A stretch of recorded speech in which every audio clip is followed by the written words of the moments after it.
শ্রমিককে নৃশংসভাবে কুপিয়ে খুন, প্রমাণ লোপাটে টুকরো টুকরো করা হয় দেহ, পরে বস্তাবন্দি করা জলে ফেলে দেওয়া হয় বলে অভিযোগ। মৃত আবু বক্কর মণ্ডল, বয়স 33। ঘটনাটি মহারাষ্ট্রের ভাসি পুলিশ থানার ওয়াসিগাঁও এলাকায়। আবু বক্কর মণ্ডল এর বাড়ি উত্তর 24 পরগনার বাদুড়িয়া থানার রুদ্রপুরে। এটা কি হয়েছে বলুন তো? ঘটনাটা হচ্ছে আবু বক্কর নামের, এ হচ্ছে পরিযায়ী শ্রমিক হয়ে মহারাষ্ট্রে কাজে গেছিল। সেখানে ওর যেভাবে হত্যা করা হয়েছে, কেটে পিস পিস করে গর্তয় পুঁতে রেখেছিল। ওর একদিন পুঁতে রেখেছে। ওর যে এই কাজ করেছে তার আমরা চরম শাস্তি চাই। এর সাথে যারা জড়িত আছে তাদেরও চরম শাস্তি চাই আমরা, তার ফাঁসি চাই। কিভাবে খুন করা হলো? ওর কেটে গলার নলি কেটেছে, এখানে কপিয়েছে, কেটে পিস পিস করে বস্তাবন্দি করে ওকে নিয়ে খালে পুঁতে রেখেছে।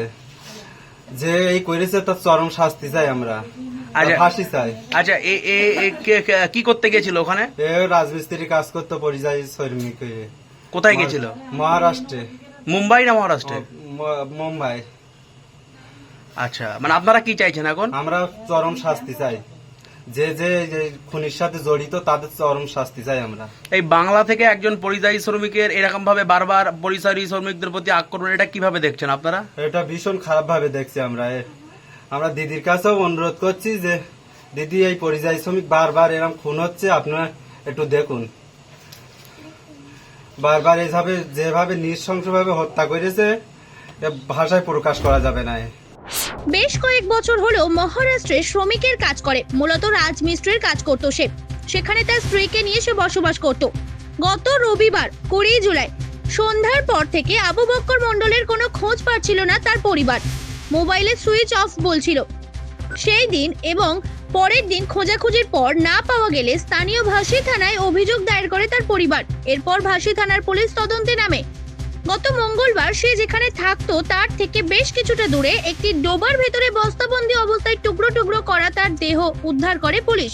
পুলিশ তার পরিবারকে সেই দেহ দেখালে তার পরিবার শনাক্ত করে। এরপর দেহটি পুলিশ মর্গে ময়না তদন্তের পর মহারাষ্ট্র থেকে তার কফিনবন্দি দেহ গতকাল রাতে বাদুড়িয়া রুদ্রপুরে তার বাড়িতে আনা হয়।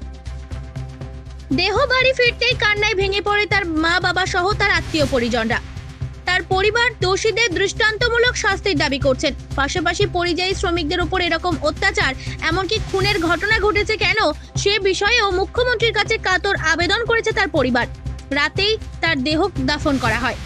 জানা গেছে মহারাষ্ট্রের ভাসি থানার পুলিশ এই খুনের ঘটনার তদন্ত শুরু করেছে। উত্তর 24 পরগনা থেকে সুকান্ত দাসের রিপোর্ট, জেলার বার্তা।